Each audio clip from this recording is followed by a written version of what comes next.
Olá, pessoal, seja bem-vindo ao nosso podcast Dualidade de Ideias e o meu nome é Edgar. Meu nome é Isaac e hoje temos uma convidada super especial, ela que é jornalista, pós-graduada em produção cultural e artes e entretenimento. Ela também é fundadora e editora-chefe do o Cabana Geek, né, a página, o site, e ela também é gerente de comunidades do Canaltech. Seja muito bem-vinda, Mariana Lapeloso. Oi, oi, gente, boa noite. Obrigada aí pelo convite, é um prazer estar aqui conversando com vocês. E vamos bater um papo bem bacana aí. Mariana, você tem uma trajetória impressionante na área de jornalismo e produção cultural. O que te motivou a seguir a essa carreira? Ai, gente, é um pouco difícil quando eu falo sobre isso, porque eu falo que eu sempre quis ser jornalista, desde criança. Minha mãe fala muito isso, né?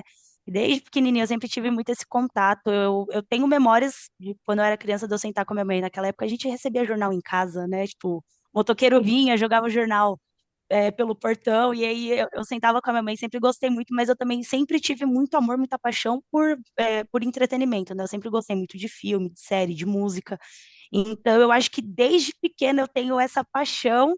E quando eu tinha mais ou menos uns 12 anos de idade ali, né? Não que eu seja muito velha, mas ali quando eu tinha já meus 12 anos de idade, que eu já estava na escola, né? Tipo, já saindo do fundamental para ir para o ensino médio, eu já tinha muito fixa na minha cabeça essa coisa, né? De, tipo, eu quero fazer jornalismo. Então, assim, aula de português, eu fazia, tipo, muita coisa voltada para a área jornalística, né? Tanto que eu tenho, assim, um dos meus primeiros artigos que eu escrevi, que foi sobre uma banda que eu gosto muito, assim, tipo, tá em lápis, assim, hoje em dia tá bem apagado, porque já tem, sei lá, 10 anos que eu me formei no ensino médio, mas, assim, era, tipo, tudo voltado para jornalismo, assim, eu sempre respirei muito jornalismo e o jornalismo cultural, né? Então, acho que isso é desde criança, foi sempre essa motivação. E no meu caso, eu sempre cresci muito com os meus pais me apoiando nessa coisa de, ai, você gosta de filme? Vamos assistir um filme. Eu sempre fui pro cinema desde muito nova. Então, acho que eu tive muito essa coisa enraizada desde muito novinha, né? Meu pai era muito fã do Homem-Aranha. Minha mãe sempre gostou muito de X-Men, então eu já tinha aquele pezinho desde criança ali na Marvel, né? Tipo, ai, vamos pro cinema, vamos assistir. Então, eu acho que isso acabou meio que sendo um adendo, né, nessa minha trajetória toda, né, nessa minha história toda. Muito tempo depois, eu também acabei começando, desde criança também, eu acompanho muito o Robert Downey Jr. Eu acho que ele foi uma parte muito importante, assim, da minha carreira também. Então, eu tive muito essa coisa, né, tipo, desde muito nova, e eu sempre fui aquele tipo de pessoa que é muito fã das coisas, assim, ao extremo, assim, para mim, ou era para ser ou não era. Então, eu acabei tendo essa coisa, né, de tipo, eu vou usar o meu trabalho para poder chegar perto das pessoas que eu gosto, que eu admiro. Então, eu acabei vendo no jornalismo essa passo, né? E realmente, hoje em dia acontece muito, assim, eu ainda sou o tipo de pessoa, eu tô já trabalhando com isso já tem quase 10 anos, mas eu sou ainda muito aquela pessoa que quando acontece alguma coisa, assim, quando eu entrevisto alguém, que eu gosto muito, que eu admiro muito, eu sempre fico, meu Deus, está acontecendo isso. Mas isso, assim, sabe? Tipo, eu acho que eu sempre tive essa paixão desde muito nova e eu fui só alimentando cada vez mais, e hoje a gente tá aí, lutando firme e forte. Já passei por vários sites, né? Desde de site que fala sobre Marvel, desde site de entretenimento em si. Já fiz coisa de meme, hoje em dia meme é uma coisa muito forte na internet. E hoje aí eu tô no canal Tech, né? Eu sou gerente de comunidades lá, então assim, eu tenho uma interação muito grande com a comunidade, mas aí meu hobby também é o Cabana Geek, que ele começou em janeiro, tem 7 meses no ar, e a gente já conseguiu bastante coisa, o site já cresceu bastante, assim, tipo, era uma coisa que eu não esperava, porque ele é bem pequenininho, ele é tipo um bebezinho ainda, e comparado a, sei lá, muitos outros sites, mas a gente tá aí, a gente tá fazendo dar certo, né? Então, é o que importa. Top, top. Ô, Mariana, conta pra gente aí, em relação à sua formação, né, que é produção cultural, artes e entretenimento, como que isso Uhum. tem influenciado, assim, no seu trabalho? Olha, eu falo para vocês que assim, desde a faculdade, né? Tipo, eu sou formada em jornalismo, eu via muito essas coisas do jornalismo cultural. E quando me surgiu a oportunidade de fazer a pós-graduação, eu me joguei de cabeça porque eu sempre quis estar cada vez mais perto da arte, né, do entretenimento, da produção cultural. Entender, porque a minha pós-graduação ela não aborda só falar sobre o que está acontecendo no mundo da cultura pop, falar o que está acontecendo, tipo, no geral, qual é o game que saiu, qual é o filme que vai sair, por que o MCU tá, sei lá, tipo, bem fraco atualmente. Não, ele também aborda muito esse lado do backstage, né? Como que você monta um evento cultural, como que você pode juntar recursos, essas coisas assim. Então, isso é uma coisa que eu sempre me chamou muita atenção, né? Eu sou uma pessoa que eu vou todo ano, assim, já tem acho que bem uns 6 anos, mais ou menos, que eu vou para Comic Con. Evento geek, eu tô lá. Então, assim, já é uma coisa assim que acaba me influenciando muito, não só como jornalista, mas também para entender o que está rolando ali nos bastidores, né? Entender porque, sei lá, deu algum problema ali na produção, por que que eles escolheram aquele espaço, por que que está acontecendo esse movimento. Então, assim, a faculdade ela ajuda muito a gente ter essa noção, né? A gente vai aprendendo cada vez mais. Eu sou o tipo de pessoa que eu falo, conhecimento nunca é demais, então, assim, eu gosto sempre de estar aprendendo, de estar vendo as coisas, de entender o que acontece, né? E quando me surgiu a oportunidade de fazer a pós-graduação, eu me joguei de cabeça porque é isso, eu tô ali, tipo, na linha de frente, redação, escrevendo, trazendo tudo de informação, mas é muito legal a gente saber como que acontece, né, por trás das câmeras, porque tem muita coisa que a gente não entende, a gente não tem pessoas que elas não têm noção do quão caro é você trazer um evento gigantesco desse porte, por exemplo, né? Eu falo aqui um exemplo que eu participei, foi o I Wanna Be Tour, que foi um evento que rolou em fevereiro aqui em São Paulo, né? E ele era um evento voltado para o público emo. Então, assim, a galera que gosta de pop punk, que é o emo, a galera que cresceu com esse movimento, tipo assim, se apaixonou quando viu o line-up. São bandas que eu cresci escutando, só que teve muitos problemas, assim, tipo, você olha, tinha eu, como eu estava lá, eu vi, né, comida não chegava na gente, tipo, a gente estava na arquibancada esperando, comida não chegava, é, tinha a lei, que é a lei da Ana Benevides, que eles têm que dar água pra gente, né, por causa de tudo que aconteceu com a menina no show da Taylor Swift e tudo mais. Não estava acontecendo isso.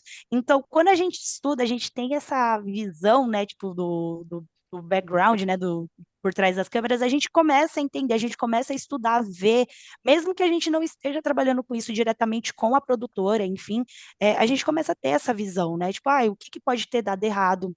O que que pode ter culminado a esses erros, né? O que que poderia ser feito da melhor forma para ter uma segunda edição melhor, né? Tanto que a segunda edição já foi confirmada agora para 2025 e o que foi de 5 cidades confirmadas, que foi esse ano, agora vão ser só 2, né? Porque ou foi onde aconteceu o fluxo, né? Então, assim, a faculdade ela acaba meio que me jogando muito para esse meio, né? Para a gente entender, para a gente estudar, para a gente ver. Porque eu acho que eu, como jornalista também, eu não é só eu sentar na frente de um computador e digitar o que eu quero ali. Eu acho que isso não é ser verdadeiro, não é ser sincero com a nossa audiência. Então, assim, eu acho que você tentar entender o lado da produtora, ver o que que aconteceu, o que que pode ser feito, pode melhorar, até como consumidora também, né? Porque eu não falo só como jornalista, mas como consumidora também, eu acho que é muito importante para a gente entender. Então, assim, a faculdade, ela me joga muito nesse meio, e eu estou sempre indo atrás, estou sempre estudando. Eu tenho amigos também que trabalham com cinema, então a gente está sempre discutindo essas coisas, né? Tipo, como que é feito a arrecadação de dinheiro para fazer a produção de um filme, o que que significa um filme não ter ido bem na primeira semana, no primeiro final de semana em bilheteria. Então, assim, a faculdade ela me dá muito essa noção, né? Minha pós-graduação ela me deu uma noção ainda maior, porque é aquilo, eu falo sobre isso, eu conheço sobre isso, mas quanto mais conhecimento, melhor, porque eu posso explicar de uma forma didática, de uma forma simples, porque não é todo mundo que entende disso, né? Não é todo mundo que sabe. Então, eu acho que o meu papel como jornalista é justamente esse, é eu ter mais informação para eu poder levar para as pessoas que não entendem sobre isso. Então, assim, o meu papel aqui é chegar e falar, olha, a gente está acontecendo isso, isso e isso. Então, eu acho isso muito importante e a faculdade ela me ajuda muito, minha pós ela me ajuda muito nisso. Assim, eu tenho um leque assim, hoje em dia eu falo, eu entendo muito mais coisas do que só com a minha graduação, né? Eu estava inserida ali no meio, acompanhava, sabia de tudo, mas eu acho que não é o suficiente. Então, assim, a minha pós-graduação, ela abriu portas enormes. A gente já estudou sobre milhares de coisas, assim, como que funciona tombamento de prédios históricos, como que um alimento vira não é propriedade que eles falam, né? Tem um outro nome, mas é basicamente isso, tipo, que vira uma propriedade imaterial do estado de São Paulo, e muita gente não sabe disso, muita gente não conhece, que nem, por exemplo, a gente tem alimentos aqui que fazem parte dessa lista, então, assim, ela é meio que vira uma tradição cultural do estado de São Paulo, e é muito legal, e as pessoas, elas não têm noção disso, então, assim, a faculdade, ela me deu esse leque, ela abriu essa porta, né? E é muito legal porque a gente aprende, a gente entende, a gente vê. E eu acho que o meu papel como jornalista é esse, porque eu entendo, eu sei, mas eu também posso compartilhar isso com as pessoas. Que top, que aula agora. Top. É, quais foram os maiores desafios que você enfrentou no início da sua carreira como jornalista? Nossa, eu teve muita coisa, assim. Eu acho que desde, sei lá, professor desacreditando de mim, eu já tomei muito esporro de faculdade, assim, de professor que, sei lá, não gostava de jornalismo cultural e fazer de tudo para falar, meu, isso daí não é para você, desiste disso, você escreve muito mal. E, assim, uma das coisas que eu mais amo na minha vida é escrever. Quando eu escutava isso, eu falava, meu Deus, eu tô fazendo tudo errado, não tá dando certo, eu vou ser um fracasso. E assim, mesmo com esses pensamentos, eu estava lá persistindo. Mas uma outra coisa também que foi muito marcante, assim, que foi um desafio muito grande, foi o fato de eu trabalhar com jornalismo cultural, que é voltado para filmes, né, de super-herói, quadrinhos, que são coisas que eu consumo desde criança. Só que por eu ser mulher, sempre tem aquele cara que fala: você está fazendo isso para chamar atenção, você quer a atenção dos meninos, dos caras, né? Ai, se você é fã mesmo, qual que é o nome da prima da avó do tio lá do Superman, né? Então, assim, sempre tem isso. Hoje em dia eu enfrento isso muito menos. Né? Inclusive, foi tema do meu TCC. O meu TCC eu falei sobre mulheres jornalistas na cultura pop. Eu trabalhei em cima disso, eu defendi minha tese em cima disso, que assim, ainda existe muito isso. Assim, eu falo, eu não sofro mais tanto com esse tipo de coisa. Deu uma diminuída até mesmo por causa que assim, eu já venho de uma experiência muito, né, tipo, bem longa, né? São quase 10 anos eu trabalhando com isso. Mas assim, é uma coisa que acontece muito ainda. A gente está lutando para, principalmente mulheres, assim, eu tenho muitas colegas de profissão que eu vejo que estão lutando para trabalhar, para mudar isso, né, para trabalhar cada vez mais isso, mostrar para a comunidade que a gente não quer, não é uma competição, né? Eu não quero competir aqui, cara, tipo, meu, você é fã, poxa, bacana, eu também sou. Vamos sentar, a gente troca uma ideia, a gente troca figurinha. Se eu não sei uma coisa, você vai me ensinar isso, se você não sabe, eu vou te ensinar isso, né? Mas no começo era muito difícil mesmo, assim, eu já escutei todo tipo de xingamento, Nossa. já me diminuíam porque por eu ser mulher, né? No começo tipo assim, da minha profissão, né, tipo, da minha carreira, eu escutava que, tá fazendo jornalismo para trabalhar com isso, mas é porque você quer chamar atenção de macho, né, e com essas palavras, né, então assim, foi bem difícil. É, Hoje em dia, tipo, acontece, até um tempo atrás eu gravei alguns vídeos, né, falando sobre quadrinhos para o Canal Tech, e foi o meu primeiro vídeo, então assim, eu estava muito nervosa, porque a gente fala com mais de 400 mil pessoas no Instagram, né? Assim, tipo, não são, que nem eu tenho 1.000 seguidores ali, sei lá, 80% são amigos, conhecidos, colegas. Não, em Canaltech a gente fala com mais de 400 mil pessoas. Então, pensa, você falar, pô, vou dar minha cara a tapa aqui, vou colocar meu rosto aqui e vou falar sobre isso. Você fica nervoso, né? Tipo, eu fiquei muito nervosa. E eu acabei errando algumas coisas ali, gente. Nossa, os comentários, meu Deus do céu, assim, eu li os comentários assim, querendo socar a cara de um, porque eu falo, gente, pelo amor de Deus, eu só tô ali passando a informação. Você não entendeu? Por que que você tá reclamando? E na comunidade geek, né, tipo, na comunidade de entretenimento de cultura pop, sobre personagens, assim, de quadrinhos e tudo mais, a gente sofre muito com isso. É, é difícil, não é fácil. Falo para vocês assim, tipo, não é fácil. Mas eu acho que o meu amor pela profissão, o meu amor por essas coisas, porque eu falo, eu juntei os meus dois amores, né? Que é o jornalismo e falar sobre filme, sobre quadrinho. Gente, eu sou, tipo, fã de Marvel desde criança, assim, sabe? Tipo, muitas vezes meus coleguinhas estavam brincando na hora do recreio, eu tava sentadinha com o gibizinho, assim, lendo, tipo, lendo lá quadrinho, assim, falando, meu Deus, né? Tipo, ia lá na biblioteca da escola, pegava quadrinho do Homem de Ferro, que é o meu herói favorito, inclusive, e tava lendo, entendeu? Então, assim, é, eu não tô ali para competir com ninguém. E eu acho que essa é a mensagem mais importante que eu posso passar. Mas a comunidade, ela ainda está bem relutante, né? A gente trabalha muito em cima disso, mostrando, tipo, a gente também sabe, a gente quer fazer parte disso. Mas, infelizmente, a comunidade ainda está bem fechada quanto a isso, né? Então, assim, vira e mexe sempre tem alguém xingando, vira e mexe sempre tem alguém falando algum tipo de asneira, sabe? Vira e mexe tem alguém reclamando, assim, sabe? Mas, assim, não é só porque, que nem no caso do Canaltech, não era porque a informação estava errada. A informação ela foi passada de uma forma diferente e por eu ser mulher, os caras estavam lá atacando, atacando, atacando.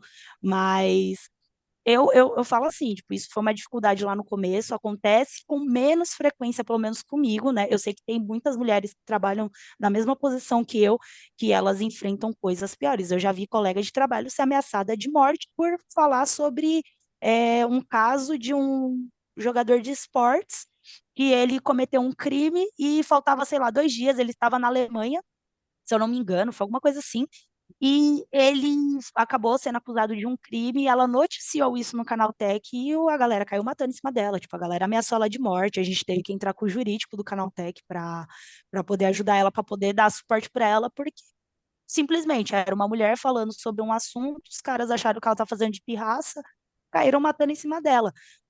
Eu, como gerente de comunidades lá, eu vi mensagens horríveis, porque os caras mandavam mensagem pra gente no Twitter, no Instagram, e eu que modero tudo isso. Então, assim, eu vi coisas absurdas, né? Mas eu falo, hoje em dia pelo menos eu, Mariana, né, eu enfrento um pouco menos isso, mas ainda é muito recorrente, né?